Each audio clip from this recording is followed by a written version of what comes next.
ከጃን ሜዳ እስከ ኮንጎ ብራዛቪል፣ ከሂውስተን እስከ ቺካጎ፣ ከሻንጋይ እስከ ሊዝበን፣ ከፓሪስ እስከ ብራጋ በማራቶን ውድድሮች አሸናፊ በመሆን የሀገሯን ሰንደቅ በክብር ያውለበለበች ጀግና አትሌት ነው።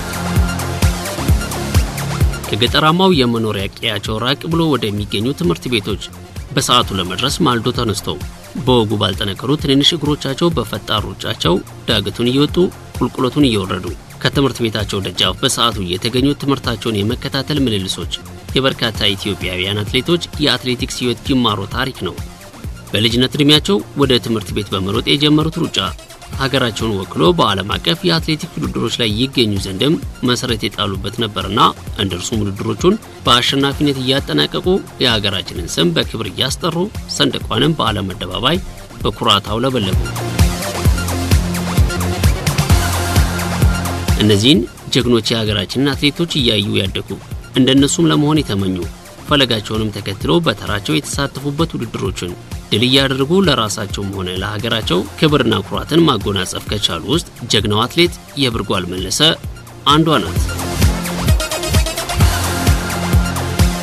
የሀገሯን ስም በዓለም አቀፍ የጎዳና ላይ ውድድሮች ስታስጠራ የቆየችው አትሌት የብርጓል መለሰ መጋቢት 8 ቀን 1982 ዓ.ም በሰሜን ወሎ መቄት ወረዳ ነበር የተወለደችው። ጀግኖች አትሌቶቻችንን እያየች ማደጓ ከነበራት ልዩ የስፖርት ተስጦና ፍላጎት ጋር ተዳምሮ በ1999 ዓ.ም የሩጫውን ዓለም ተቀላቀለች። ቀጥላም በ2003 ዓ.ም የመቻል ስፖርት ክለብ አባል በመሆን በአትሌቲክሱ ዓለም ያለመችው እውን ይሆን ዘንድ አዲስ ምዕራፍ ተገለጠ። በጊዜውም በ10 ኪሎ ሜትር የጃን ሜዳ የሀገር አቋራጭ ውድድርን በአዲስ አበባ የክለቦች አትሌቲክስ ሻምፒዮና፣ በኢትዮጵያ ሻምፒዮና እንዲሁም በሌሎች የጎዳና ላይ ውድድሮችን በአሸናፊነት በማጠናቀቅ በክለቧ መቻል የድል መንገድ ጥርጊያውን አንድ ብላ ጀመረች።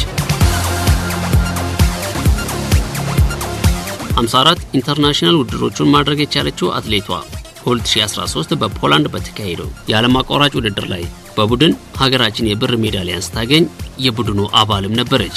በትልልቅ የዓለማችን የማራቶንና የግማሽ ማራቶን ውድድሮች ላይ ከፊት የማናጣት አትሌት የብርጓል መለሰ የመጀመሪያ የጎዳና ላይ ውድድሯን በፈረንጆቹ 2011 ዓ.ም በፈረንሳይ ክሌርሞንት በተደረገው የ10 ኪሎ ሜትር ሩጫ ላይ ያደረገችም ሲሆን ውድድሯን የ3ኛው ደረጃን በመያዝ ነበር ያጠናቀቀችው።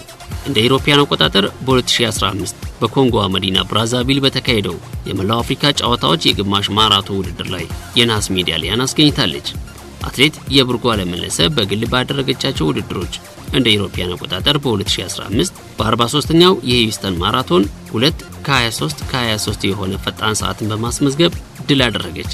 ከ3 ዓመታት በኋላ በ2018 የሻንጋይ ማራቶን 2:20:36 በሆነ ሰዓት በመግባት የቦታውን ክብረ ወሰን ጭምር በማሻሻልም ድል አደረገች። የሊዝበኑ የግማሽ ማራቶንም በአንደኝነት ማጠናቀቋን ተከትሎ ሌላኛው የአሸናፊነት ታሪክንም ከተበች። ፓሪስ፣ ቺካጎ እና የፍራንክፈርት ማራቶኖች ሁለተኛ የወጣችባቸው ውድድሮቿ ናቸው። በተለያዩ የውድድር ዓመታትና የማራቶን ውድድሮችን በድል አድራጊነት ሀገሯንና ሕዝቧን ከድል ብስራት አብሳሪ አትሌቶችም አንዷ ነበረች። በካናዳ ኦቶዋ የዓለም አትሌቲክስ አፍቃሪያን በጉት የሚጠብቁት የማራቶን ውድድር ሊካሄድ የቀረው ቀን በጣት የሚቆጠር ብቻ ነው። በውድድሩ ላይ ይሳተፋሉ ተብሎ ከሚጠበቁ አትሌቶች አንዷ አትሌት ሻምበል ባሻ የብርጓል መለሰ ነበረች። ውድድሩን ለማሸነፍም ከፍተኛ ዝግጅት እያደረገች ነበር። የማራቶን ውድድሩን በማሸነፍ ሀገሯን ለማስጠራትም ህልም ነበራት። ህልሟ እውን ይሆን ዘንድ እንደ ወትሮ ማልዳ በመነሳት በጃን ሜዳ ከፊቷ የሚጠብቃትን የማራቶን ሩጫ ቀጠሮን በአሸናፊነት ለማጠናቀቅ ልምምድ ላይ ሳለች የህይወቷን ሩጫ ግንቦት 4 ቀን 2018 ዓ.ም አጠናቀቀች። በጃን ሜዳ ድንገት ወደቀች። ነገር ግን አልተነሳችም። ሞት ቀደማት። ላትመለስ ለዘላለሙ ተሰናበተች። ግንቦት 6 ቀን 2018 ዓ.ም በታላቅ የክብር ሽኝት የቀብር ስነ ስርዓት ተደርጎላታል። ፋና ቀለማት ለወዳጆቿና ለመላው ቤተሰቦቿ መጽናናትን ይመኛል።